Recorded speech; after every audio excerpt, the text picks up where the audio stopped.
Samurai will give up some height and reach. Both of them hugely experienced, similar records, 27 victories for Muradov, 23 for Enomoto. But look at the tip sport odds, 1-5 against the Swiss Samurai. Let's get this one underway.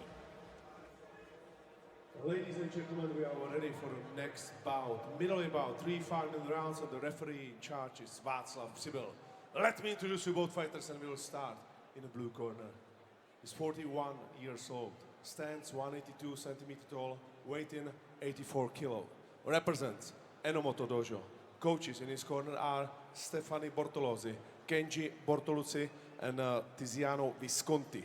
He has a professional record of 38 fights, 23 wins, 9 finishes, 15 losses. Fighting out of Switzerland, Yasube, the Swiss Samurai Enomoto.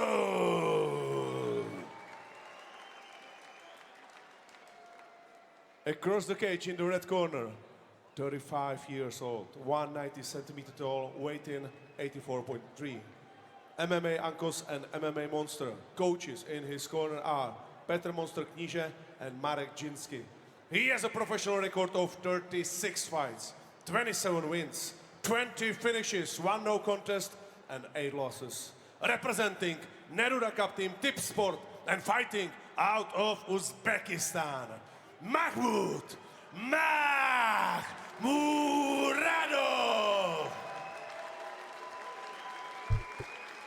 Demak, jangchilar e'lon qilinishdi. Hozir referi ularga qonun qoidalarini birin-ketin tushuntirib qo'ydi. Endi qisqacha qilib qonun qoidani bu yerda to'liq tushuntirishning iloji yo'q. Jangchilar albatta qonun qoidalarini yaxshi bilishadi. Ikkala jangchi ham 30 tadan ko'proq jang o'tkazgan professional karyerasida. Demak, birinchi raund boshlandi. Hurmat bilan boshlanyapti raund. Low kick bilan demak ilk zarbani ochib berdi Mahmud Murodov. Demak, mana shu jang oldidan Abduqodir Abdulvoris hozir biroz Abduqodir Abduvorisov, agar adashmagan bo'lsam, MMA jangchimizning nomi esimdan chiqib qoldi hozir. Abduqodir Abduvorisov bilan demak muloqot qilganimda aynan Enomoto bilan Tiger Muay Thai mashg'ulot zalida sparring o'tkazganman dedi. Unchalik ham katta baho bermadi Enomotoga. Kurashi deyarli yo'q dedi. Bu oqshomda o'zi aslida Mahmud Murodov bilan Luterbeck jang qilish kerak edi, braziliyalik jangchi, lekin jarohat sabab, kasallik sabab overhand zarbasini yaxshigina ilib oldi Samurai. Endi o'zi tana qismiga, bosh qismiga uranyapti. Hozir menimcha ko'zga qo'lini tiqib oldi. Davom etadi jang. Referi o'zlaring kelishib olasizlar dedi, menimcha. Aralashib o'tirmadi.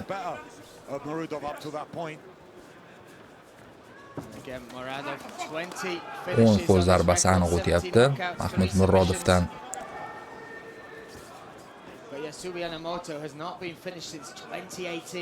Hozircha Mahmud Murodov yaxshi ko'rinyapti. Nokaut ko'rishimiz ham mumkin. Ko'rdingiz, og'ir zarbani o'tkazdi. O'zi overhand va flying zarbalari bu kalit zarbalar Mahmud Murodov uchun.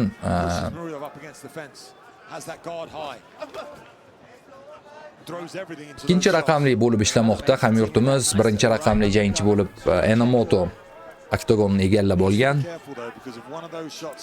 Mahmud Murodov himoyadan harakat qilmoqda.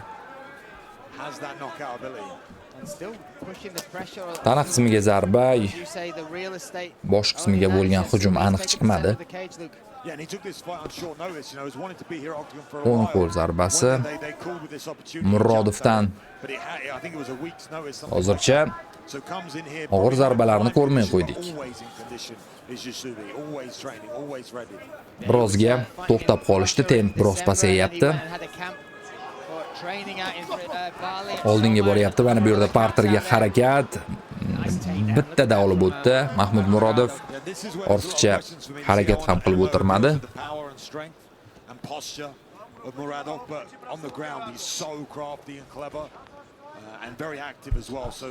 Hozircha nazoratni amalga oshirishga harakat qilmoqda. O'zi Murodov UFC'dan ketgandan so'ng bizga ko'pincha kurashini ko'rsatyapti. Octagon MMA'dagi birinchi jangida ham uni kurashini ko'rgandik. Kurash tushib, raqibni mag'lub qilgandi, 3 raund qiynab. Bu safar ham mana shunday ssenariyni ko'rish ehtimolimiz yo'q emas. But there was still a lot of danger and a lot of pressure from Yusubi, so putting an MMO on his back with a minute and 30 seconds remaining in this first round, very intelligent, high fight IQ. Bosh qismiga zarba Mahmuddan. Next to his name that he has. You see in the corner there, another legend of Czech MMA, Petr Monster Kanije. Those two have been together throughout the career of Nazoratni amallab turibdi. Hozircha zarbalar yo'q, lekin nazorat bor. Foot on the hip here from Enomoto, going to maybe try and work his legs up, but Muradov just bullying him here up against the fence. Iloji bo'lsa zarbalar ham qo'shish kerak. Taking To'g'risini aytaman, birinchi jang o'zi UFC'dan ketgandan so'ng birinchi jangga Mahmud Murodovni zerikarli o'tgan. Agar bu jang ham shunday o'tadigan bo'lsa, bilmadim, muxlislarni o'zi eski Mahmud Murodovni ko'rish umidlari biroz kamayib qolsa kerak. Endi albatta asosiysi g'alaba, lekin jangni odamlar miriqib ko'rish uchun tomosha qilishadi baribir. trying to pass round to the right side. Brazilian Jiu-Jitsu black belt, 6 submissions on his record. Hozircha zarbalar minimal darajada tana qismiga Around the world. yengil zarbalar yo'lladi Mahmud. Qo'yib yubormayapti Enomotoni. Muradov is something that's so hard to deal with in this weight class. O'ng qo'l zarbasi, mana endi hujum boshlanyapti. 10 seconds now left in round number 1. Bosh qismiga zarbalar beryapti. So'nggi 10 soniya. Endi risk qilsa ham bo'ladi. Bemalol turib zarbalar berishga harakat qilsa, lekin unday qilgani yo'q. Umuman turib ketib qo'ya qoldi. Ikkinchi raundda demak davom etadi. Hozircha tanaffus. Makes him feel uncomfortable. Muradov looking relaxed. Wanted to stay on this card again. There was talk, well, there is talk, obviously, of the potential fight between him and Kinsel in June at the Fortuna Arena. So when Yolton Lutabak came out, many people thought he'd want to come off the card, just take that fight, work towards that. But he was adamant he wanted to perform. He wanted to put this camp to the test here. And that says a lot about him as well, right? That's him as a competitor, where he is right now. He's not just looking for, you know, the marquee fights. He just wants to fight. Here's that right hand he landed. The rocks, Yusubi. You don't see Takroriy lavhalarni bizga namoyish etishmoqda. going to the body well as well. I like seeing Muradov on the feet. I like seeing him striking. He's so explosive and athletic. Great hands, great hands. Ikkinchi raundga jangchilar taklif qilinishmoqda. All the judges agree. First round goes to Mahmud Muradov. Cage door closes. We are set and ready for round number 2. A potential Yaxshigina charchashgani aniq, middleweight battle. chunki aktiv kurash kechdi. Again, and Emoto Jang demak stoykada davom etadi. Muradov in the red. See if Muradov can peel that pressure off. Chap qo'l zarbasi, He's very good at controlling the center of the cage and pushing backwards. o'ng qo'l zarbasi aniq tarzda chiqyapti. But I feel like Mahmuddan the defense of mana Enomoto stoykada harakat qilsa ham bo'ladi. Even the way he's Endi menimcha balki Even the risk way he qilgisi shelled out kelmayotgan. that elbow greeted Muradov as he stepped in as well.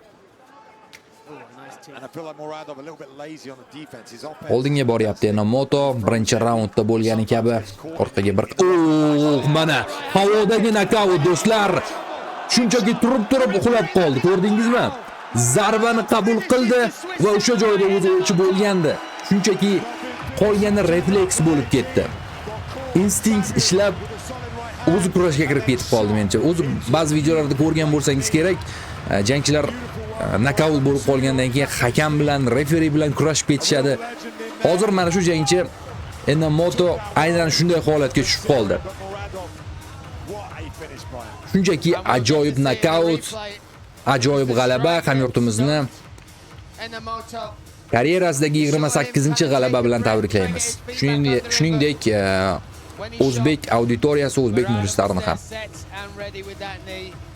Demak, birozdan so'ng UFC 313 oqshomi ham boshlanadi. Hozir Mahmud Murodov oktagondan chiqib ketgandan so'ng bu efirga yakun yasayman. UFC 313 oqshomida barchangizni kutib qolaman. Boshidan oxirigacha o'zbek tilida sharhlab boraman. Qiziqarli janglar guvohi bo'lamiz. Bu esa Mahmud Murodovning sevgan yori. You know, put on a great performance, and again, getting a finish like that, that's a highlight reel. He needs a title shot next. If it's interrupt, he's got it. Listen, it's set. Bizga endi rasmiy e'lon qilib qo'ysa bo'lgani.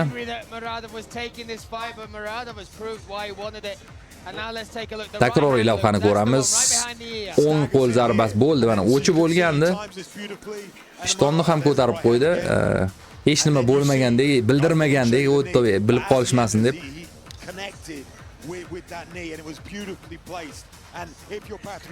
Qisqasi ajoyib g'alaba ko'rdi.